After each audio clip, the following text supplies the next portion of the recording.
Welcome to the Gottesdienst crowd, where we foster confessional integrity, liturgical preservation, and preaching that doesn't stink. We believe that the historic liturgy of the divine service is more than mere cobwebs of antiquity, but it is a true treasure of the Church to be dusted off and brought down from her attic to be enjoyed. So let's get dusting. Welcome back to the Gottesdienst crowd. This is Jason Braaten. Today we have back with us Dave Petersen. Welcome back, Dave. Thank you. Glad to be here. We are working through the lectionary reading for Christmas Day. It comes from John's Gospel, chapter 1, verses 1 to 14. I'll read that in the English Standard Version, and then we can chat. In the beginning was the Word, and the Word was with God, and the Word was God. He was in the beginning with God. All things were made through him, and without him was not anything made that was made. In him was life, and the life was the light of men. The light shines in the darkness, and the darkness has not overcome it. There was a man sent from God, whose name was John. He came as a witness, to bear witness about the light, that all might believe through him. He was not the light, but came to bear witness about the light. The true light, which gives light to everyone, was coming into the world. And he was in the world, and the world was made through him, yet the world did not know him. He came to his own, and his own people did not receive him. But to all who did receive him, who believed in his name, he gave the right to become children of God, who were born, not of blood, nor of the will of the flesh, nor of the will of man, but of God. And the Word became flesh and dwelt among us, and we have seen his glory, glory as of the only Son from the Father, full of grace and truth. Okay, I'm in context, right? This is the beginning. So perhaps we could just talk about how this sets the stage for the rest of John's Gospel. Well, I think I do think the context here is the other three Gospels, though. Okay. So I mean, and Weinrich doesn't buy this, but I'm convinced in my own mind that John's Gospel is supplemental. Okay. So that you can't have John. This is no good without Luke 2, right? Mm-hmm. So you have to know the details. You have to know the historical facts for this sort of theological, philosophical explanation of what's happening and why, right? So I think there is a context in that sense that John's not a standalone book. Okay. So, but anyway, how's this? So are you saying like John is filling in gaps theologically in terms of Jesus' teaching? I suppose it sounds borderline blasphemous to say there's gaps, but but right. I mean, I think that's, but I'm okay with that being borderline blasphemous. No, it's supplemental, right? He's adding to, he's building on, he's bringing theological depth and explanation mm-hmm. to the narrative, right? Yeah. To the history. So in other words, from that narrative. Yeah. So in other words, you're saying John is assuming you know what the other Gospels are saying. Yes, he requires you. I'd say he requires you to know it. Okay. And I think that is part of the setup for John's Gospel as well, because how in the world is it that John doesn't have the institution of the Lord's Supper? Yeah. Right? How is it that John's missing all of these key events, and not all of them, but some of them, right? Mm-hmm. And then has totally unique material. And he has unique material because you already have the other stuff. Mm-hmm. So do you think he's writing not only to supplement, but also to combat a particular misunderstanding of who Jesus is and was, that was that was being kind of put forward at his time? Is he attacking particular false doctrines that are being bandied about? I mean, it seems to be, right? There seems to be some concern that some people think John the Baptist is the Messiah. Mm-hmm. There seems to be some concern of a lack of emphasis, at the very least, on the divinity of Jesus, right? He wants to make sure we know about the actual divinity of Christ. Mm-hmm. those are the two main things, right? I mean, that it seems like he's going against. I don't know if it's exactly Gnosticism. Yeah. Maybe it's a kind of something that predates Gnosticism or already a tendency towards that. Mm-hmm. But so would you put, in comparing Christmas midnight to Christmas Day, would you say Christmas midnight is focusing on the humanity of Christ and Christmas Day is focusing on his divinity? Or is that being too narrow-minded about each of those days? yeah, I think it's too narrow-minded. Okay. I mean, because Luke obviously cares about the divinity. I mean, I don't think it's a wrong way to necessarily go. You might do that, as a kind of homiletical thing, but I wouldn't want to say that Luke is in any way lacking. Yeah, no, I didn't mean it that way. Theology. Yeah, but I think it's more. Here's how, and maybe this is going to be even worse or more offensive. But I think kind of Christmas Eve and Luke 2 that's the sort of milk, right? And then on Christmas Day we get the meat. Luke 2 is the facts. It's kind of evangelism. Okay. I mean, it's more than that again, I know. But I mean, it's like, look, here's the story. You got to know the story. And we need to talk about what the story means. But then, I mean, why is it that everybody's favorite gospel is John, right? The only people whose favorite gospel isn't John are those who have been required for academic purposes to teach another one of the books, and then they pretend like that's their favorite. We all love John. I know. We all love John and of course we do, because John is for us, right? John is the theologian. John is the one that has all these profound, beautiful statements. He's the one that really brings the light to the history in a way. And I mean, that's just it. I mean, all our favorite Bible passages practically are in John. Yeah. And so I think this is true even of, I mean, okay, again, it's not as though Luke 2 doesn't have its own beauty. Obviously it does. And again, we can't exist without it. So I'm not denigrating it. But I think there's a certain sense in which Christmas Eve is for the delinquent members. Christmas Eve is for the visitors. Christmas Eve is for the Christmas pageant. That's all appropriate. Mm-hmm. It's like John 1 and Christmas Day. I mean, I don't want to make a class system, but it's like this is for the people that want to. I'm making a class system. I don't know how not to do that, but you know what I mean. This is in terms of like Spinal Tap. This is 11. It's one higher. This is 11. Yeah, and I've tried to talk about it without saying this is for the good Christians or the smart Christians or the real Christians, and because I don't believe that. I don't want to make that distinction, but there's something in me that does sort of feel that way. Yeah. Yeah. Okay. So, well, maybe let's just get into the text. Were there any translation issues?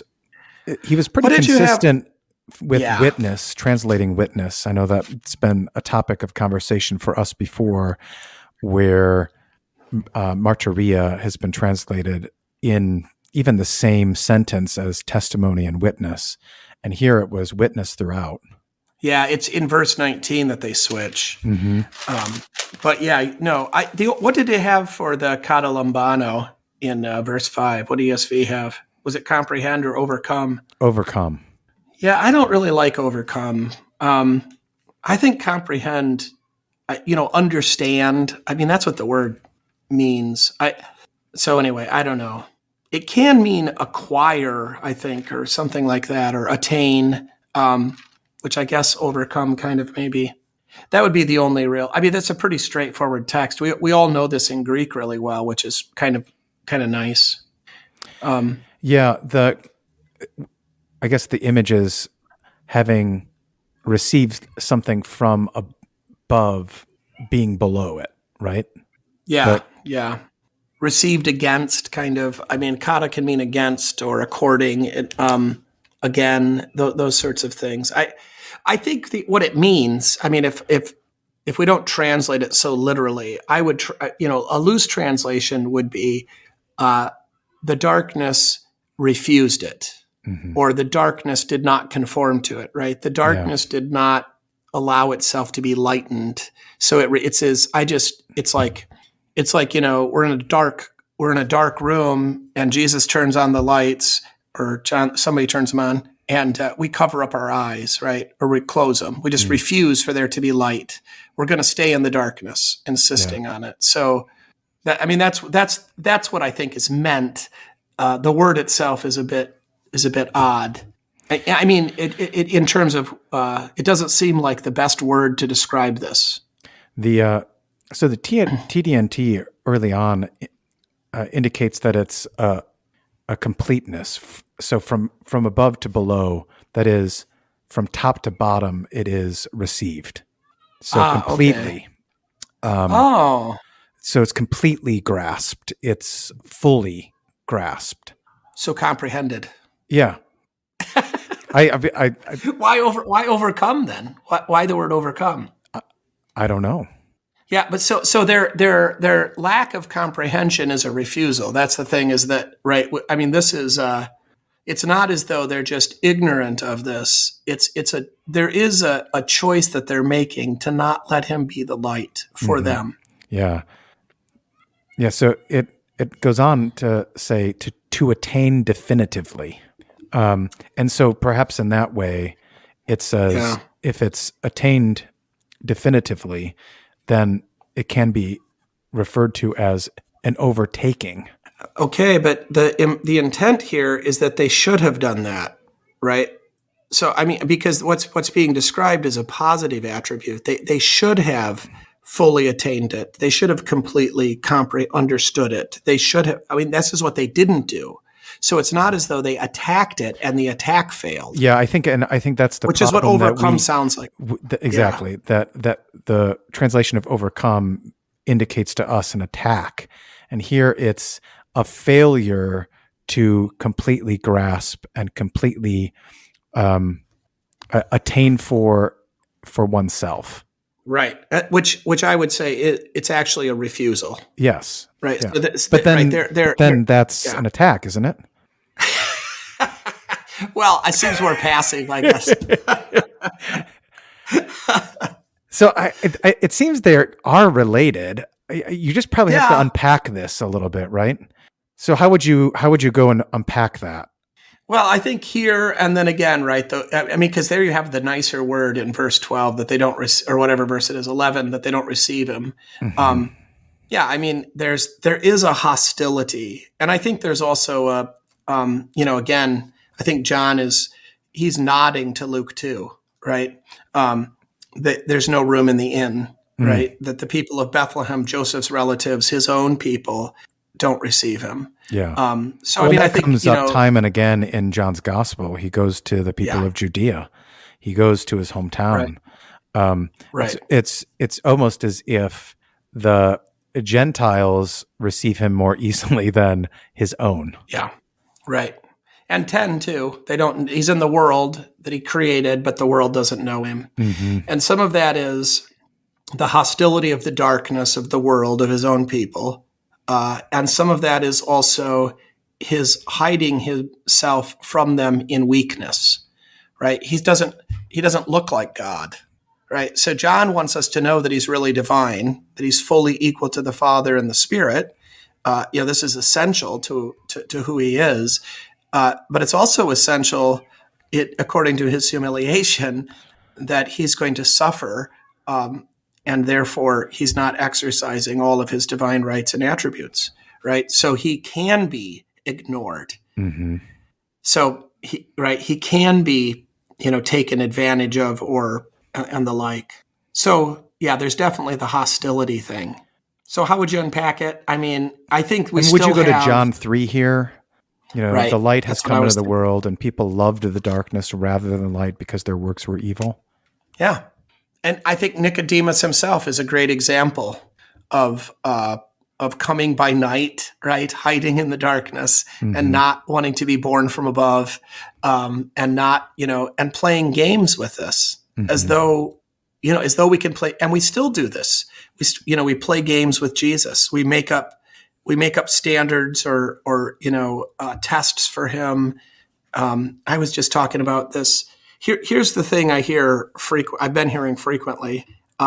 This sort of thing of, look, if my dog's not in heaven, then I'm not going to be happy. Right. But well, I hear it like, this is what I hear is like, God, heaven's going to be a place where I'm perfectly happy. I need my dog to be perfectly happy. Therefore, my dog will be in heaven. Mm-hmm. And it's sort of like, well, the first half of that is true. I mean, it's kind of a shallow statement, but okay, right? You're going to be happy in heaven. But then the second part, I need my dog to be happy. No, you don't, right? Or maybe you don't. So I think it's this kind of, I mean, Christians say this all the time. They're kind of throwing down a gauntlet. And I think what we need to learn to say is, I'm going to be happy in heaven. I'm going to learn and be happy with what God gives in heaven. I trust that rather than saying what heaven must be like. Yeah. And of course, the real problem isn't. I mean, though I have heard people say this about their dogs, but I mean, at a deeper level, it's people that we're afraid aren't going to be there, Yeah. and So- we can't comprehend that. Yeah. So do you think that in this sense, what is being put forward is a kind of misplaced blame? In other words, when we feel ourselves the prick of the conscience, it seems like our initial reaction is to point fingers elsewhere. Like that the problem isn't with me. So that the light comes in and the darkness is like, man, what are you doing? Right. Kind of like Adam when after the fall and God comes to question him in the garden. It's the woman you gave me, and so it's always the failure to comprehend what the light is actually exposing, and how that initial uncomfortability is actually good for you if you would only let it be good. If you'd only if you'd only recognize that light is good versus darkness. Yeah. I mean, isn't this why people don't want to come to confession? Yeah. Right. Or church. Because if I say, yeah, well, right. Well, okay. But it's like, if I confess these sins, then somebody will know about them. Mm-hmm. I don't want anybody to know about them, so I'll just keep them to myself, right? But then there's no accountability. There's no aid. I've been saying lately, when do you think David was going to repent without Nathan, right? Yeah. He wasn't. So I mean, we need one. And so there's this like, well, I would rather keep my sins than suffer the shame of having them exposed. Well, if they're not exposed, I mean, they need to be taken away, right? Mm-hmm. And the shame of that needs to be endured because it's healing, it's cleansing. Yeah. But there is something in us that thinks, well, turn the lights back off and we'll pretend like these things aren't hurting me. Yeah. So how do you connect verses 4 and 5 together? So in him was life, and the life was the light of men, and now the light shines in the darkness, and the darkness has not comprehended it. Where is this light? So the opposite of life is death. So how do those two things play together? What's going on there? Well, again, I think, so you've got, Christ is the word, Christ is life, Christ is light. And, men want to be irrational, dead, and in darkness, really. I think they're all metaphors in some sense for the same reality that we just, God is scary. And his gospel is scary, and it feels dangerous to sinners to give up, this thing that keeps promising to comfort them but doesn't. So it's just all, I think, the same thing, right? And I mean, John is speaking in this metaphoric, figurative language, profound kind of way that probably would fail a 10th grade English class, because he does kind of mix things. Yeah, I mean, so. In other words, could you rephrase verse 5 and say, the life came among the dead, and the dead did not comprehend the life. Yeah. Yeah. What real life was. maybe just the dark, and the dead didn't want it. They wanted to stay dead. I mean, so it's the dead, right? It's like the dead can't comprehend. They're dead. Yeah, I know. They're dead.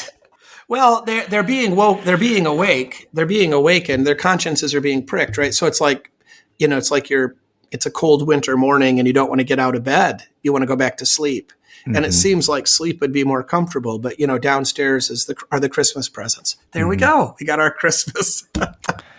Right. So it's like can you imagine the child that doesn't want to get out of bed, when we've got all this great stuff downstairs, but whatever, he thinks you're just waking me up to make me do chores. I don't know. Is that too flaky? It's not flaky. I think it's common. Yeah, maybe. Well, but anyway, that's the lights, right? I think they are all parallel. Mm-hmm. I even think word is parallel. So we haven't, that's the whole thing about this whole logos thing.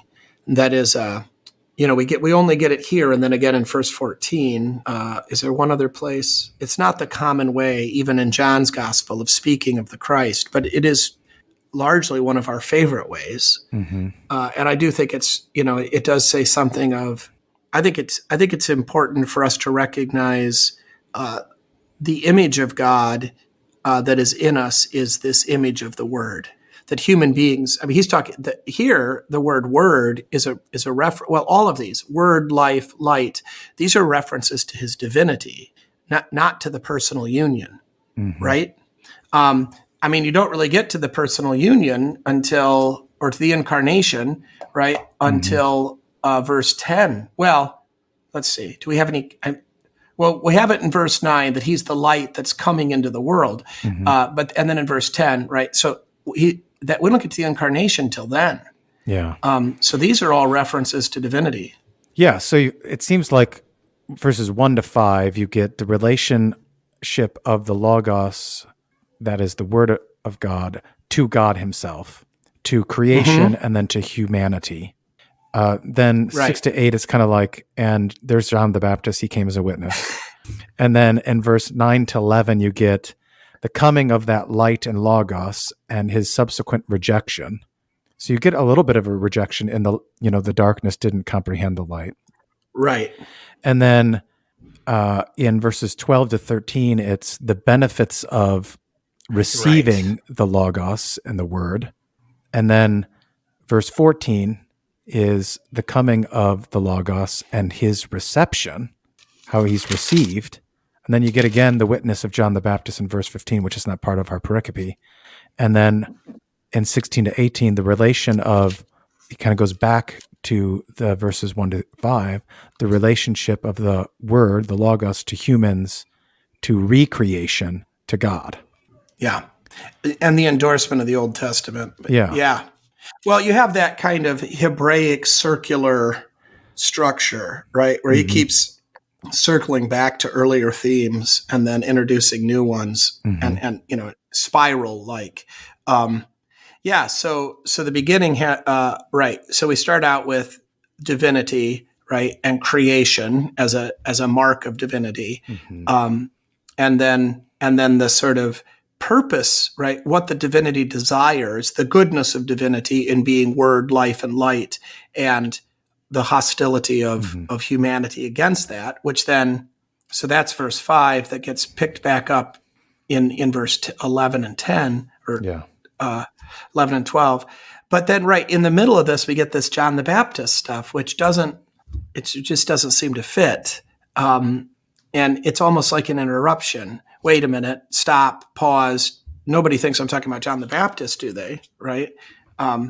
So I don't know. There might be, the only thing trying to look at this structurally is if John the Baptist is standing in verse 6 parallel to Moses in verse 17.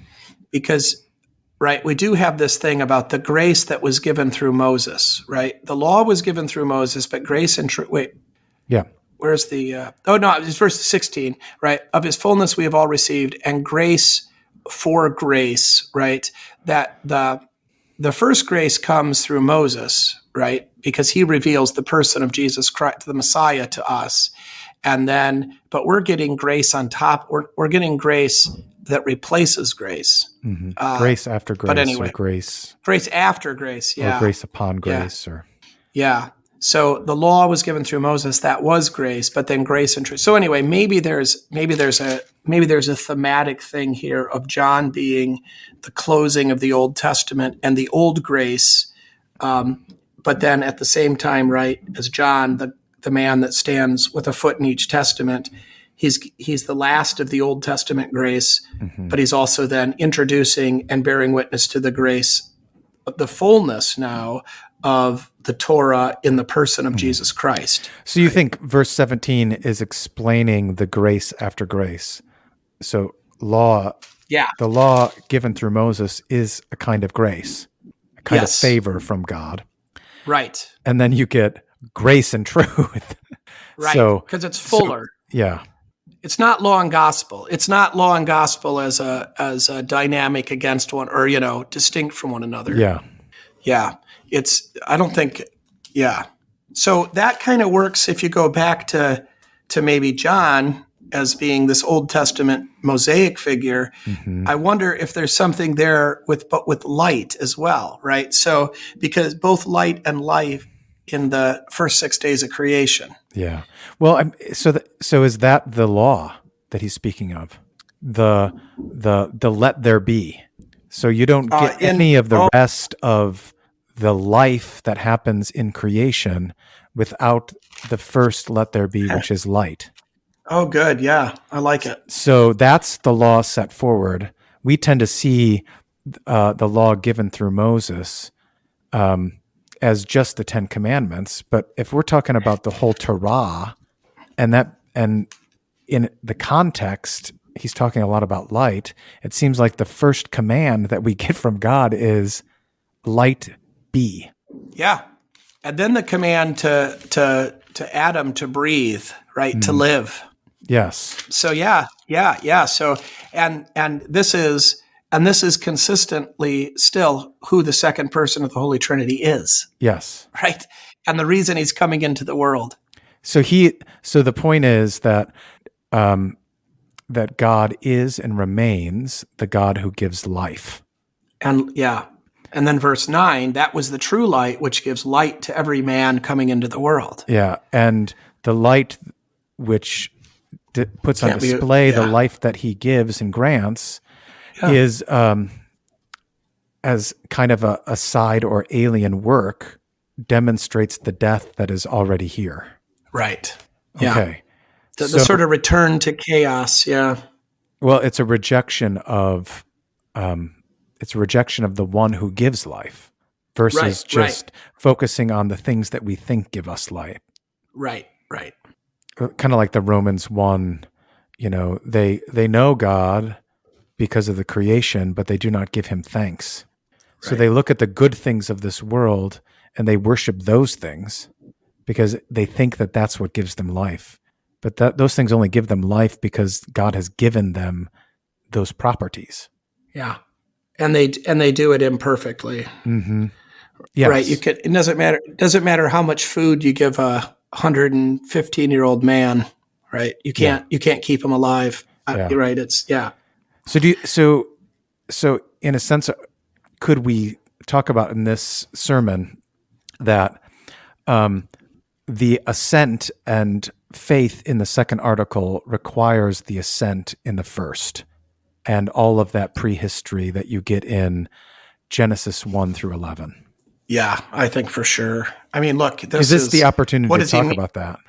I think it's a great opportunity. I mean, you've got this. He starts it out so pointedly, right? In the beginning, this is very much pointed to saying that. I mean, John really John the evangelist really sets himself up as the new Moses, right? I mean, he's using Moses' words. He's saying, I'm writing a book parallel but greater than Genesis. Yeah. So, I think it's absolutely a call to the orderliness of the original creation, and doesn't make any much as we already said, it doesn't make any sense without Luke 2. Yeah. You could equally say it doesn't make any sense without Genesis 1 and 2. Yeah. So then would you jump from, say, in discussing these things, right? So you have the failure of Adam and Eve to discern the light. and thus the life. Do you then jump to where God in light actually tabernacles with the people, to say like in Exodus when he leads them out and leads them through the sea and promises to be their God and be among them in the pillars of cloud and fire. Yeah. And right. And the glory there, right, has been replaced. Yes. All of this is kind of replacement. But so we didn't say this yet. We should just say it at least once explicitly. It's all about verse 14, right? I mean, verse 14 is the thesis, a statement of this section and everything that he wants to say, in a sense, and the reason he says everything up to that point. So yeah, absolutely. And of course, famously, this word translated dwelt, right, is this tabernacle word. Yeah. So. Okay. So. Well, one other thing that's really fascinating here that we don't want to miss, this thing about, and I like how you put it, I had a similar note that that verses 12 to 13 are the kind of benefit, right? That is, he's coming anyway, despite this rejection, because the shepherds come, right? So verse 11, reference to Bethlehem, even maybe to the family of Joseph and so forth. But then verse 12, I think a reference to the shepherds and others, but right, that some did receive him by a miracle of the Holy Spirit working in them, and he gives them the authority or the right to become the children of God. They believe in his name. And then you have this delicious reference back to Luke 2, who were born not of blood, nor of the will of the flesh, nor of the will of man, but of God. And of course, he's describing the virgin birth, but he's not talking about the incarnation in the person of Christ, about faith. Yeah. So you've really got this, and I think that this stands then parallel again, or as an antidote, I guess, to verse 5, right? Right. So the light shines in the darkness, and the darkness refuses it, right? But there are those who don't refuse it, who receive it, and you have the same word there, the same brace word in verse 12 for receive as that comprehend word, kata lambano, and here's just lambano. So those who do receive him become like him. Right. And you're going to get that again in John 3. They're born from above, but they're conformed to the image, not just the image of the divinity, but to the image of the incarnation. And they're made to be like Christ, apart from their mothers and fathers, apart from lust, apart from, right, that this is a working of the Holy Spirit who overshadowed the Virgin Mary. That same Holy Spirit overshadows believers and conceives them as his own children. So here, then, the children of God are those who comprehend God. Yeah. So I love this. So it seems like we need to spend some real time talking about comprehension. Yeah. And what I that liked entails. your from above to below. I like that from above to below fullness idea. I didn't know from top that. to bottom. Top to bottom, that's what it was. I mean, the same thing, above to below, but it's holistic in that regard. Yeah. And if you think from above to below, the starting point is from above, not from below up. It's also submissive, right? Yes. So from top to bottom, it also means I'm not picking and choosing. Yeah, right? and you're in your all proper place, properly ordered. Right. Just like the creation is properly ordered. Right. He doesn't just call things into existence. He also puts things in their places, which I always find fascinating. He doesn't say, okay, let there be light and let there be animals, but he spends time saying, okay, now I'm going to separate the land, this firmament, from that firmament. And I'm going to put all these light kinds here and all these different kinds here. They all get their place. They get set. They get put. Yeah, they get segregated, or they get because they're not just created. They're immediately set in order and for purpose. With a purpose. So also, Right. The order doesn't exist, just to create a nice pattern, right? It's, that the lights are placed into orbit, then to give light to the earth and to set seasons. And the plants are set according to their various kinds, right? Distinct in some sense from one another, but, for food, for men and for animals. And right. All these things are right. That this whole order of creation thing. Yeah. I think good order. Good order is like, to me, it just sounds like kind of too shallow. It sounds like too German. Like we just like things, we're OCD or whatever, where we want. But it's like this is like battle order. Is like how I like to talk about it. Right. This is purposeful. It's not there's a taxonomy. Yeah. And so anyway. Yeah, I know. But the taxonomy is from above. So it's not something that we've above. So it's not something, in other words, it's not something that we've built from the ground up like Aristotle. Right. This is something that God divine. has given us to see the order and continue it. Yeah. So consider your station in life according to the 10 Commandments. Yeah. Right. I mean, this is all about seeing, are you right? What is your I mean, so we could say, what is your place, but it's almost better to say, what is your purpose, right? So your place is with your wife. I think that's right. And the tendency, like with darkness and death, is kind of what I feel like I'm talking about a lot, is God calls us to look up and out, not down. Right. So if you're in darkness and you're trying to make your way, you're looking down, not very far ahead of you, because you need to see the stuff that's right there. Whereas if you have light, you can look up and out and you can actually live. You have a much broader existence because you can actually see. You actually have life. Well, if you're in darkness, you might just close your eyes and just live in your own imagination, right? Or your own mind. So it's also a kind of denial of reality. So is this John's parable of the cave? Everything comes back to that parable of the cave. I think this is the first time I've brought it up, but is it? It comes up all the. I don't think a week goes by people don't pray. The parable of the cave just feels so profound and pointed to our experience. Because I think what Aristotle describes or Plato describes in that is the situation of men blinded by sin. I mean, he's blinded by sin, but he recognizes to some degree he kind of is aware of it. That's why it's so delicious, I think. Yeah, I think this is exactly. The light shines on the darkness does not comprehend it. Those are the people whose chains have been removed, but they don't move. They sit right there and look at the shadows on the wall. Yeah. I mean, so are we meant then, as opposed to the parable of the cave, to, the parable of the cave is to get out of the cave. Are we meant by John's gospel here, which is not to get out of the cave, but to look to the one who came into the cave and follow him out? I think actually there is no cave, right? The cave is the back of our eyelids because we have our eyes shut. We're not actually right. I mean, it's like and I don't know. There is no cave. There is no cave.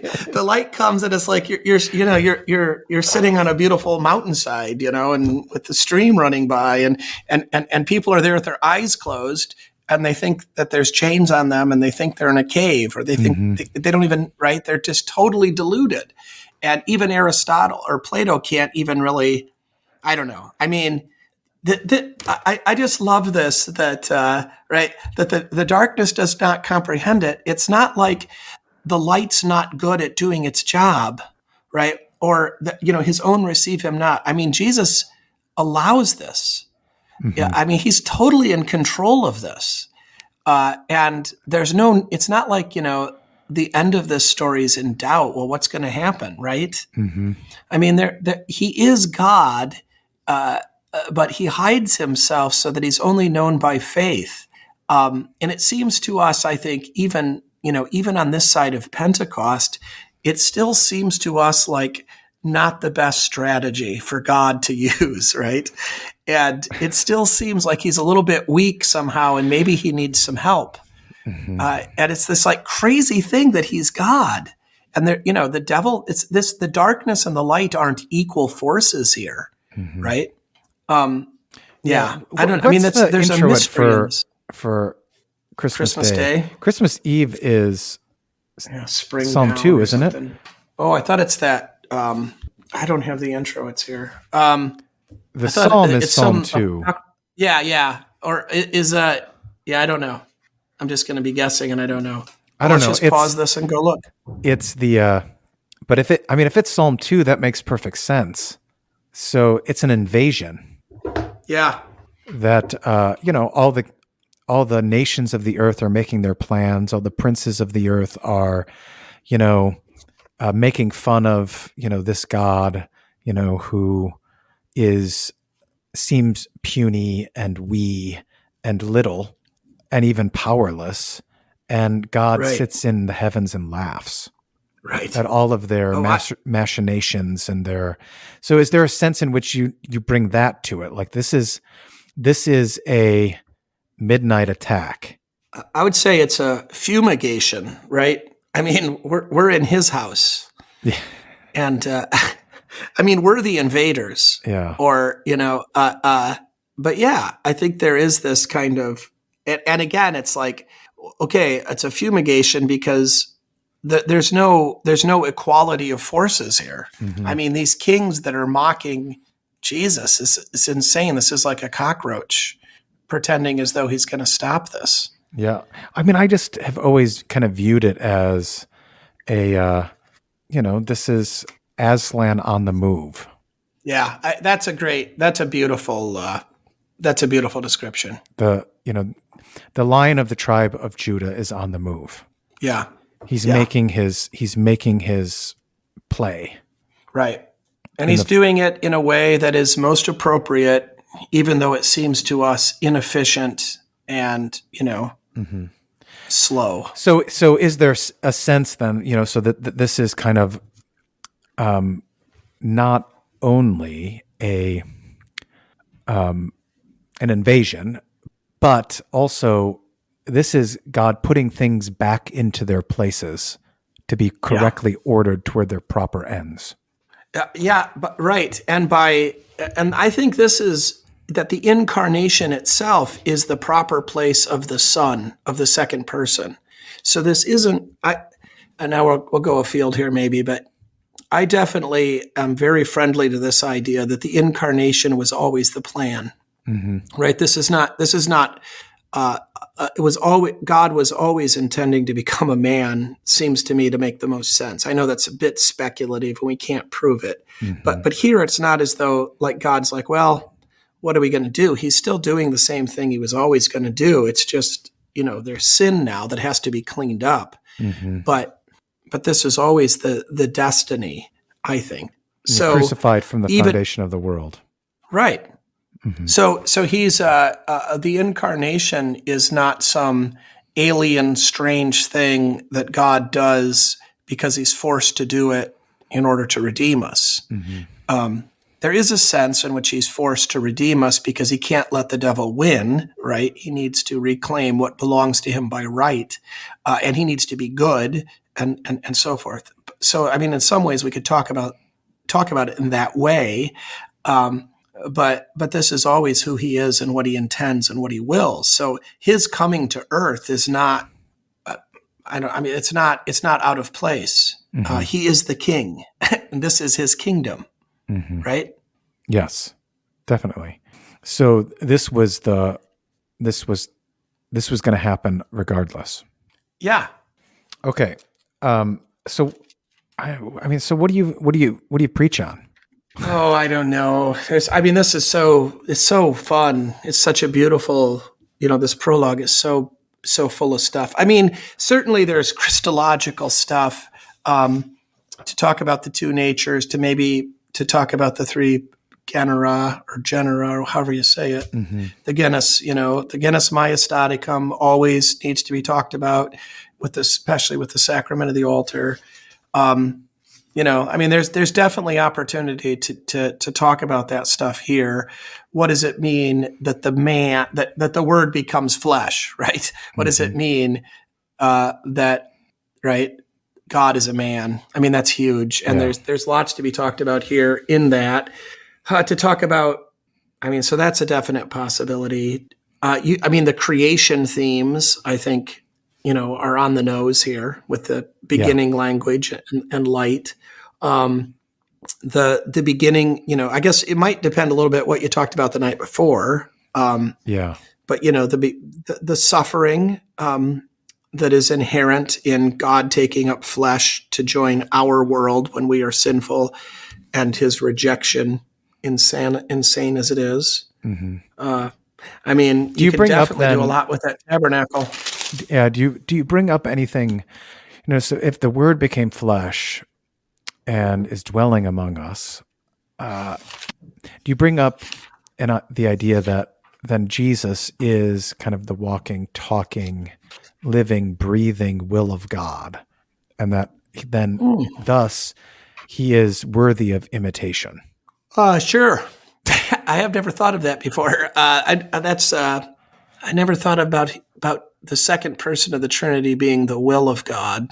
Well, if the word of God is the written will of God.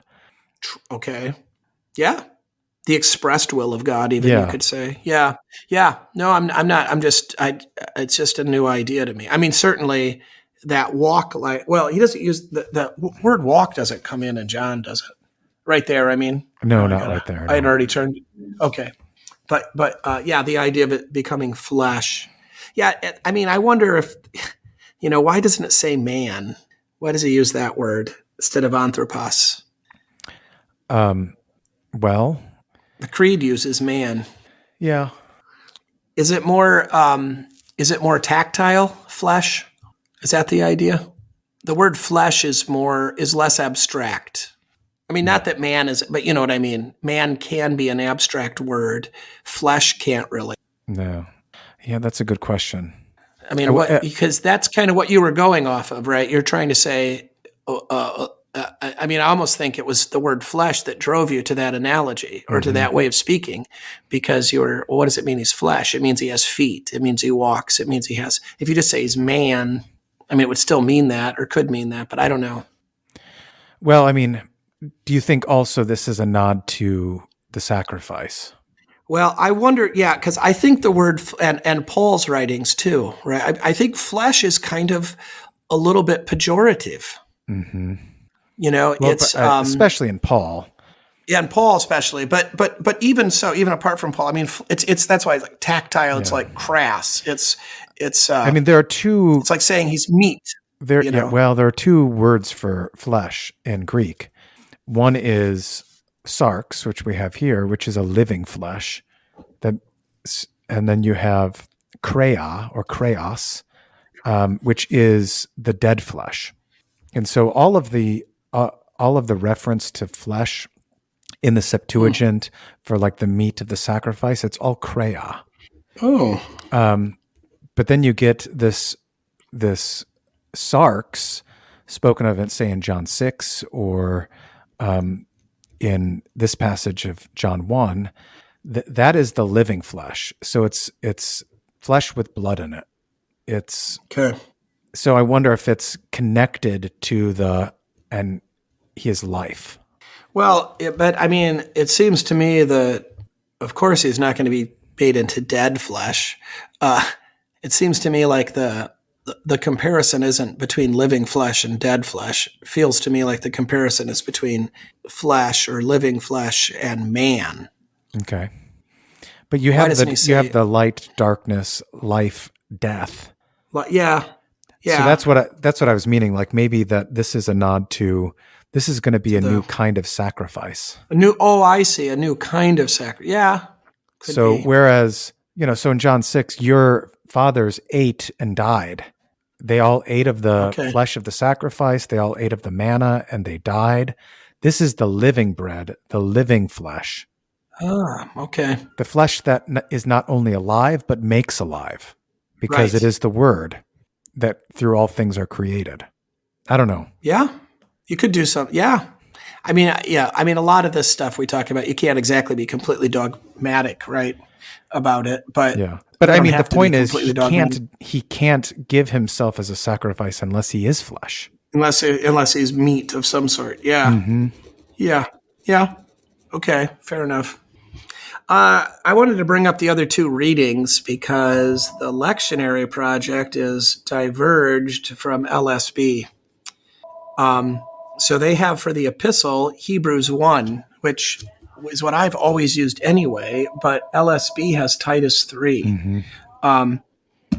I mean, I do think Hebrews 1, I don't know the history of those two texts. I don't know if LSB just made that up out of whole cloth. They just liked Titus 3. Mm. This Hebrews 1 passage is just marvelous, right? That it's, God who at various times in his various ways spoke in times past to the fathers by the prophets, but has in these last days spoken to us by his Son, whom he has appointed heir of all things, through whom also he made the worlds.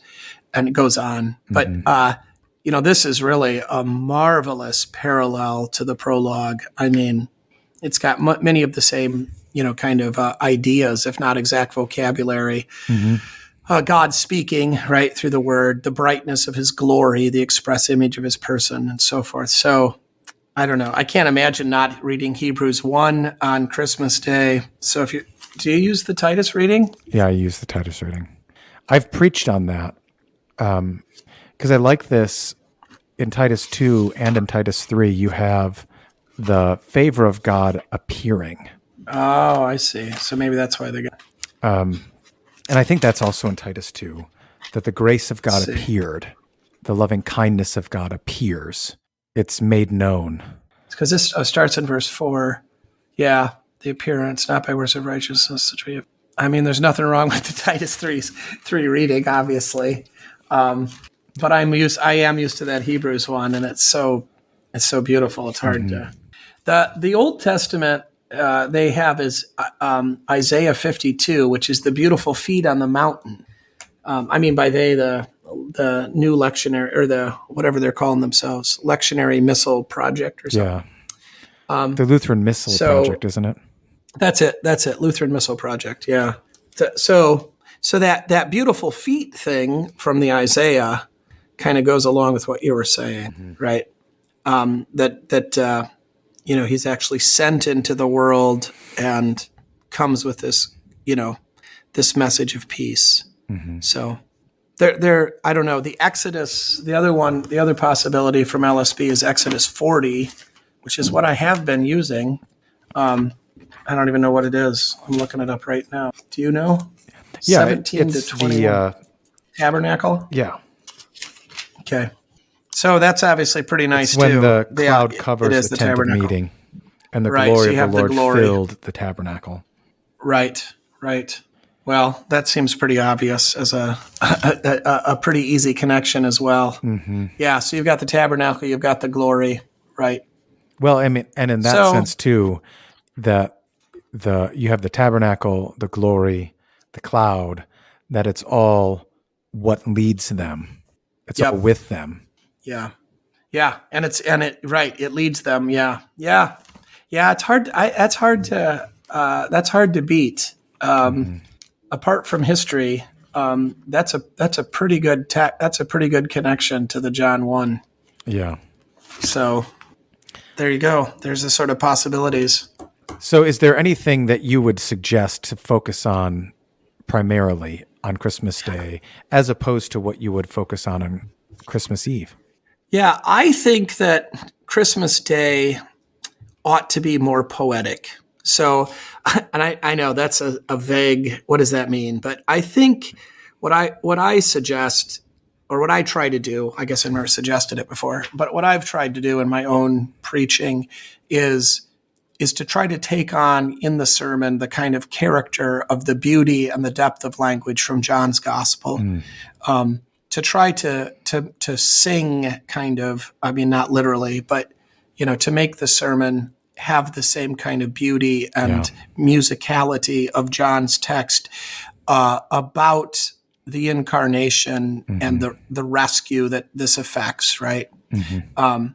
I think, Luke 2 on Christmas Eve, it feels to me more like the facts, right? Present the story. If I was going to say, I think Christmas Eve makes sense for a kind of Lutheran law gospel sermon, right? Again, you've got visitors there, you've got delinquent members there, that sort of thing. I feel like Christmas Day is the immediate family, right? As opposed to maybe the extended family. And it's a time kind of for us to really rejoice and praise God and maybe not worry quite as much about who's listening in. Okay. Yeah. And I've always kind of viewed it, and maybe we're viewing it the same way, but using different language. I've always kind of viewed Christmas Day as a time to explore the difficult things in these readings, and to kind of bask in what those difficulties are, and try to increase comprehension. Yeah. Go ahead. Sorry. Yeah. Whereas Christmas Eve is, I'm just trying to kind of make the case. I mean, not like reason them apologetically, but here's the facts, and this is what it means for you. Right. And the service on Christmas Eve is going to already have such a festive character, right? I mean, just because of its historic associations and nostalgia and so forth. So, I mean, you don't really have to, I don't know. The people are going to be happy because you're going to sing Silent Night. I mean, and Joy to the World. So they got their stuff, on Hark the Herald Angels. On Christmas Day, we're going to sing of the Father's Love Begotten. Yeah. And the non-Lutherans don't know it, and they think it's dumb. And, so, I mean, but who cares, right? It's kind of like, I feel like Christmas Day is for us. Not that Christmas Eve isn't, but I think you can do more. Like you said, explore some of these difficult things. Now, but I liked what you said there, and that you qualified that by basking in these things and increasing comprehension. I think we can do more on Christmas Day, but I don't think it has to be. It's not a day that feels to me like we want to be kind of heavy in terms of exhortations to righteous living and ethical instruction. No, I think it's a day to bask in. Right, to bask in the incarnation and the depth of this and what God does. And I think that's what you were... kind of like I think we are. Have you considered, or have you not heard that the grace of God actually appeared? Yeah. Well, just let's think about that it actually was made known. And it was made known in the fact that it became flesh. So what's that all about? Kind of like just exploring the wonder of that. Whereas I don't think I would do that on Christmas Eve. Right. Yeah. And it is a different text too, and it is driven by the text. It's not just the people that are there. I mean, I do think that John lends himself to that sort of preaching. Yeah, he does. Not that you couldn't do it with Luke, but I mean, I think it's appropriate to also recognize the people that are there. Yeah. I do always like whenever the word edu in Greek comes up, I like how you always talk about that. Like, look here, like this is important. Yeah. I think that's a really good insight in terms of, this is not just the Greek way of saying or ah. Right. This is, right. This has a purpose to it. Or the word like or right. So. Or yeah. So you do have that in Luke 2, where you can kind of make a big deal out of that. Behold. Absolutely. Well, I mean, you got angels. I mean, you got all kinds of drama in Luke 2. There's plenty of drama. There's plenty of characters. There's plenty. I mean, it's not lacking, right? And right. I wasn't in any way denigrating it. It just has a different character. And again, I think in some ways it's more essential. It's a more essential character. But that makes John 1 and Christmas Day in some way more festive, less essential, less bread and butter, and more, prime rib. Mm-hmm. Okay. Good. Anything that we didn't get to that you wanted to highlight? No, I think we walked through it pretty good. All right. Well, good. We will talk to you later about the circumcision and name of Jesus. In the meantime, thanks for all your insights, and I look forward to chatting with you again. All right. Thank you, Jason.